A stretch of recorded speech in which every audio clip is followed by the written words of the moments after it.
Hello, everyone, and welcome back to Longhorn Radio.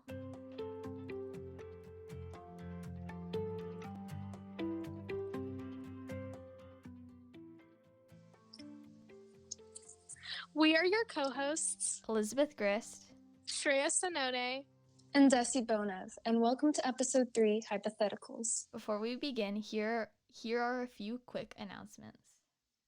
Funds for Fires is having a fundraiser, so please head on over to the family Instagram for more information on that, and let's pitch in to support.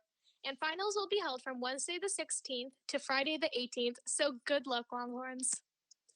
That's it for announcements. Now let's get rolling with our episode. As we've mentioned earlier, we are going to be diving into some fun hypotheticals today. For those of you who don't know what a hypothetical is basically just a possible situation, statement, or question about something imaginary. We've got a lot of fun ones in store for you guys, so we hope you're just as excited as we are. Now let's jump right into our first hypothetical. If everyone was mentally incapable of lying, how would that change the world? Okay. Okay. For one, I'd know no one will be cheating on tests anymore, and everyone would be studying their butts off, so that's one thing. That is true. Oh, no, yeah, go ahead. I was just going to say how this question kind of reminds me, I don't know if you guys have read Divergent, but you know how there are these, different tribes, and one of them is Candor, where people only tell the truth. Right. It kind of reminded me of that. Mm-hmm. And those people kind of became like the law enforcement of the city where Divergent took place. I don't know. It just reminded me of that. So. Also, some people tell lies to actually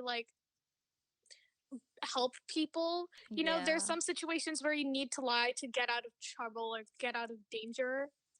And if there's a situation where one person would have to lie, then that wouldn't be very cute. Yeah. Also, people who lie to their friends in order to, protect them from knowing something, or, if their friends are planning a surprise party or something and they have to lie about, oh, yeah, nothing's happening. I feel like a lot of things like that would be ruined. Could that in turn, though, be a really good thing? Because if everyone had to tell the truth, then you can know exactly what everyone thinks of you, and you don't have to waste your time with friends who deep down are really jealous about you or really hate you. So that could honestly be a lot better, because we'd all know what people think about us, and a compliment would be so much more sincere because we know it's really what they think rather than what they're trying to say. Mm-hmm. And in total, we'd be less hung up on people's opinions, and we'd be, I don't know if accepting is the right word, but we'd be more accepting of everyone's thoughts and stuff like that. We'd know oh, there's nothing really much to worry about. This is how it is. It's all good. I'm just going to carry on with my life. I feel like that's kind of... You definitely just get to know, the things that you'd want to know. Because if you see someone, you're like, oh, I wonder what they think of me. you'll actually be able to know if you just, go up and say, hey, what do you think of me? Nice. Yeah, I feel like after the first few times of getting our feelings hurt, we'll get used to it, and we'll start really valuing the fact that people will tell us straight up. But I also think that we're thinking about this on a way too small of a scale. If we were incapable of lying, the whole law enforcement system would be so different, because the need for all these trials and judges would not be necessary, because these convicts don't have to even lie to get to where they are. So the whole that whole kind of system would be so transformed, and so much less money would go into that, and it would be really, really different. It would be a lot easier to catch people and interrogate, and that would completely transform the whole law enforcement system. That is, wow. Because of that, I think there might also just be less crime, because people might just think hey, I want to, I don't know, they rob might a just bank, commit and then crime. they're No, but I I'm going to agree, get caught, no, so I agree. just won't do it, Exactly. It's when you think about it, if you were going to cheat on a test, and you know that after the test they're going to ask every single student if they cheated on that test, and you know that you have to tell the truth, then you're not going to cheat on that test because you don't want to get yourself in trouble. So we're thinking about it the same exact way with crime. The crime rates would go down so fast. I feel like because lying is one of those human faults that we just have to lie sometimes to save ourselves. That's one of the main reasons why we have so many issues in this world in general. Like, I could definitely go more into that, but the world, in my opinion, would definitely be a better place. Totally. But then also, like, about what Desi was saying about how a lot of law enforcement jobs, like, they wouldn't be here. There'd also be, like, not many people having jobs unless we want to, like, a lot of people in one certain field, you know? That is Because, like, a lot of people are lawyers and a lot of people are police officers and stuff like that. And But lawyers don't just deal with crime, you know, they deal with divorce, and they deal with a lot of other stuff, with company issues. So I don't think that necessarily there would be jobs going down from this. I just think that the whole system, because right now the criminal justice system has so many loopholes and it's so complicated that a person could get accused of a murder, sent to the death penalty, and he would have to wait in jail for 15 to 20 years until they actually put him to that death penalty, just because of how slow and hefty and huge the whole criminal justice system is, you know? Whereas it would be a lot easier if we just had that kind of candor with each other, and the system would just be really revolutionized and different. Wow, you really dived into that. Yeah. Wow, okay. Well, let's move on to the next hypothetical. No, okay. Okay, second one. You find the book and begin to read only to discover that it is about your life. You get to the point that you are at right now. Do you turn the page knowing that you will not be able to change the events to come? Ooh, that's a good one. I feel That's my like- favorite one. I feel like right off the bat, I would say no. I wouldn't want to turn the page because I would just want the course of events, like the things that happen in my life, to just happen when they happen, rather than being able to be like, oh, I know this is going to happen tomorrow. I know this is going to happen in a week. I feel like Do you think you could resist temptation? that's also like, I don't know, you know? You'd So, be like, like, I like reading a lot, all right? And usually when I read books, I'll go some chapters ahead and see, like, oh, do they do this yet?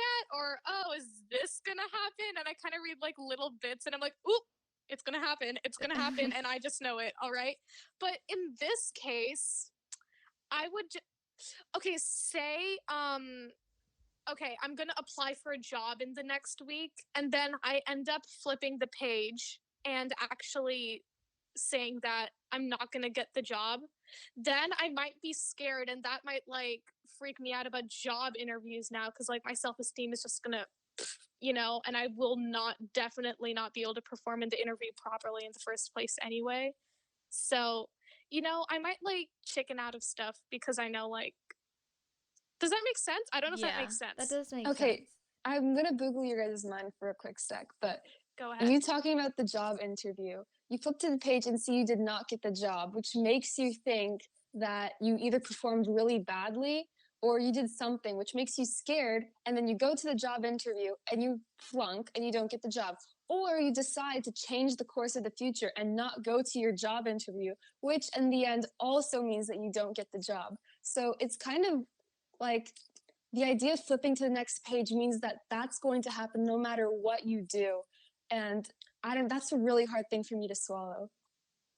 But it's just like, swallow not to do it, but to think about, you know? Yeah. Mm-hmm. I definitely feel like it could also depend on the situation. Like Shreya's example of having a job interview, I feel like in multiple different situations, you'd have a different answer, you know? Like, I don't know. No, but, like, Mhm, imagine, yeah.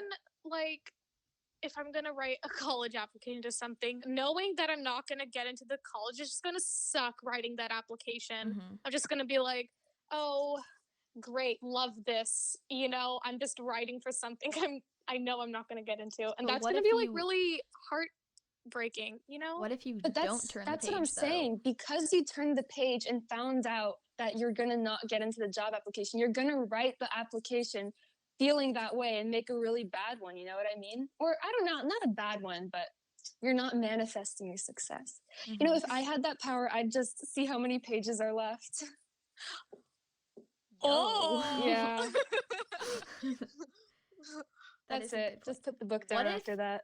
What if you That just would like be so scary. what if you just flipped all the way to the end, like you didn't read each page, you just went straight to the end and you just find out how you die?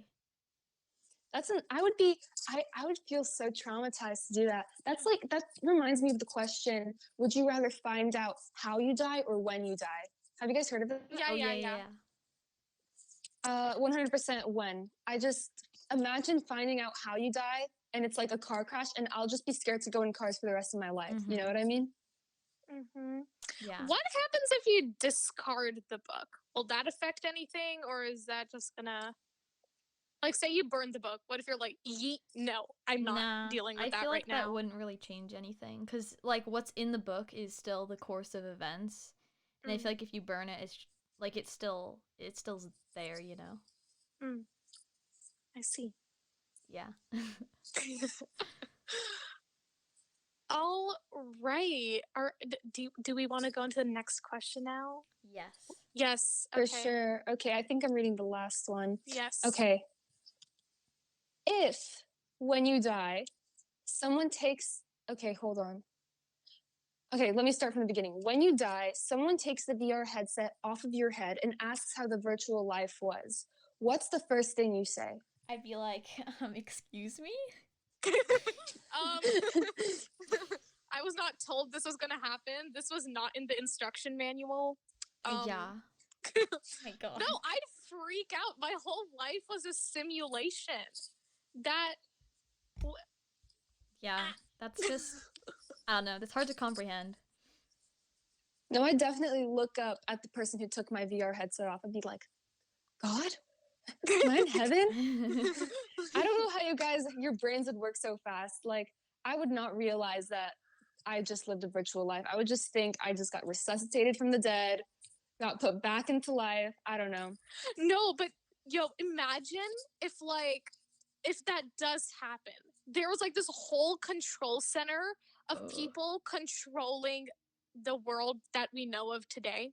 And they're kind of just like, operating functions, and they're like, oh, at 10 p.m. today, Elizabeth is gonna put on a sock or something, and they're just like I don't think it's like what is it? I don't think it's like people controlling your virtual life.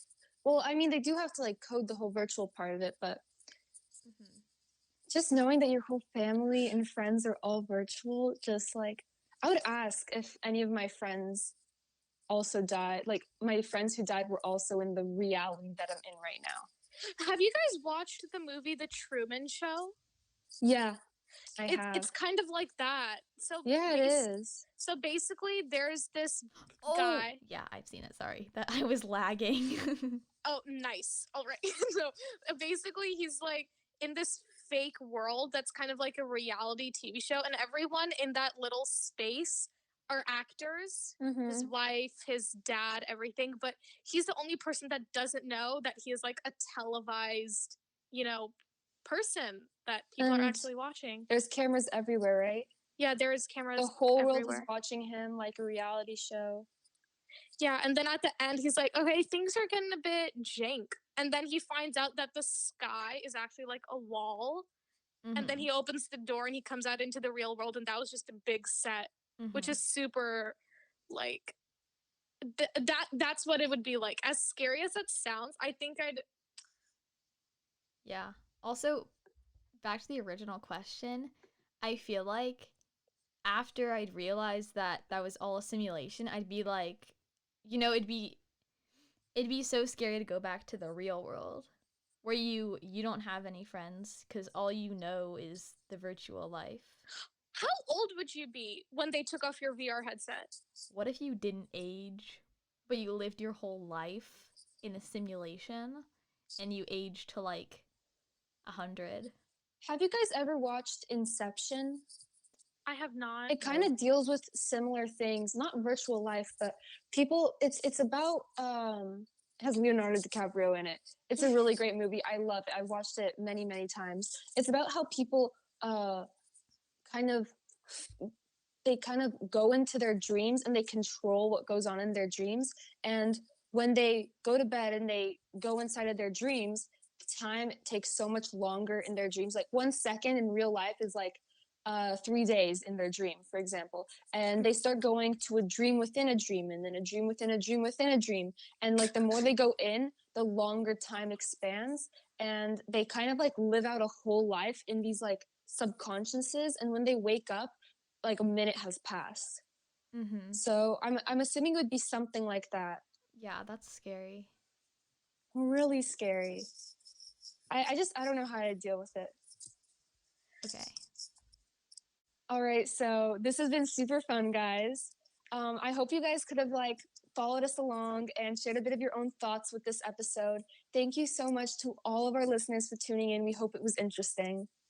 Before we send you off, special reminder that you can find Longhorn Radio episodes on the Lee News YouTube channel. Don't forget to follow our YouTube and the family Instagram for Lee News and more podcast updates. And guess what? You can be a future guest and join us to discuss a topic of your choice by filling out the form linked in the family Instagram bio and your school email. Thank you for tuning in to Longhorn Radio. See you next week. This has been Longhorn Radio. Elizabeth, Shreya, and Desi signing out.